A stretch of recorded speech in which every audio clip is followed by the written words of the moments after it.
I want to get to what Senator McConnell just said. We saw the president go out in the driveway and commend this group for reaching the bipartisan agreement. And then the way Senator McConnell puts it, a little bit later in the White House, we saw President Biden threaten to veto the bipartisan agreement that he just agreed to.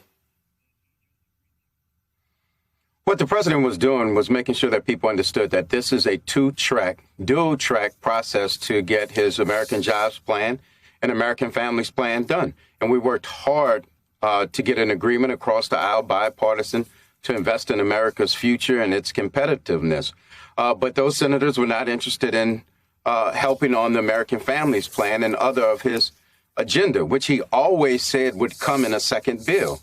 And so this is just the same track that we always had in mind to get his agenda completed: the rescue plan, the jobs plan, and the families plan. Let's listen to what Joe Manchin said about the two-track approach today. The reconciliation is inevitable. There's going to be a reconciliation bill. We just don't know what size it's going to be. Let's come to agreement. There's going to be a reconciliation bill. So Joe Manchin is on board with the reconciliation bill. Senator Sinema said, I've already spoken with the president and Leader Schumer about their thoughts on a two-phase process. And like always, I am open to finding a path forward. The way Senator Manchin said it is we just don't know how big the reconciliation bill is going to be. What is your sense of what the Democrats will be passing in the reconciliation version of this? And will you be able to hold the liberals in the House and the Senate in place with Senator Manchin? It's all about the details and what we want to accomplish. And I just want to stress just a couple of things. One, Senator Sanders is starting on the reconciliation process, and we're going to make sure that our care economy, our education, our investment in families, and our commitment to fighting climate change is all encompassed in that legislation. And so we believe that Senator Sanders is going to craft a bill in which all Democrats are going to support. But here's the real question, and I think the president touched on this today. We're going to fix and remove all lead pipes delivering water to homes in this country. We're going to connect every home to high-speed internet. And so the question is, do I think Democrats will vote against removing lead pipes from people who have contaminated drinking water in their house, connecting rural communities and poor communities to the internet, our investment in electric vehicle charging stations and electric vehicle buses, the largest investment in infrastructure in the last 100 years, the largest investment ever in Amtrak and in our rail system. It's the largest investment since the creation of Amtrak. So this bill does a lot of landmark things, and the investment is real. And I think that constituents and people and voters, they want to see it passed. And so I'll just close with this. There's an old saying that when two elephants fight, only the grass suffers. So this was President Biden doing exactly what he said he was going to do in both the primary and the general election, that he was going to bring people together and make sure that we move this country forward, because this is about the American people, and he is going to be a president for all of the people. You know, just 24 hours ago, I was struggling to see how this could be done with this two-bill approach, which has never been done before.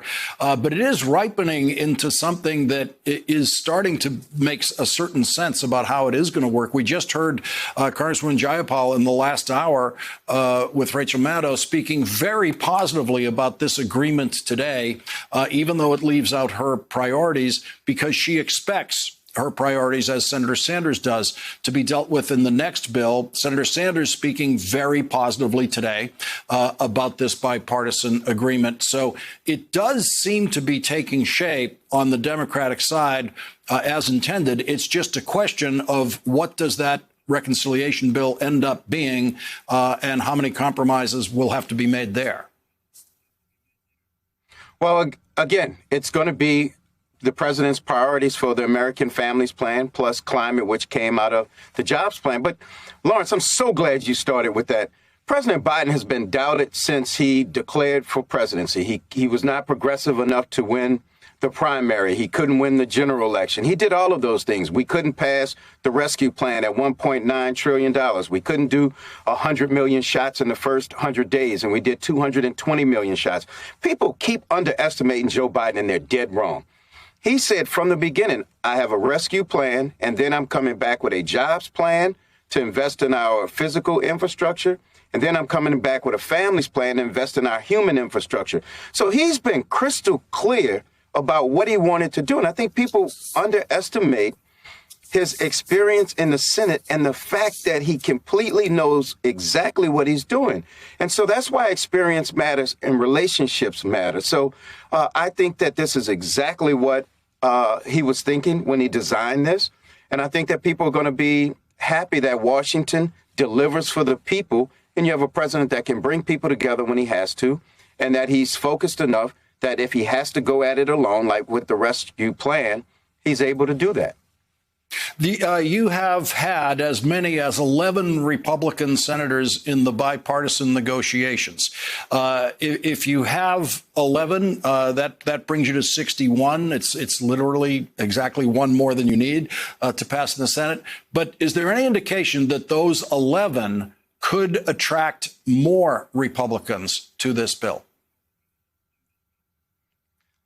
I would hope it does. And I think that it has the possibility to do that, because at the end of the day, it invests in the things that people care about: broadband, rail, transit, all of those things that Republicans and Democrats support. This bill is wildly popular. This is not a hard vote.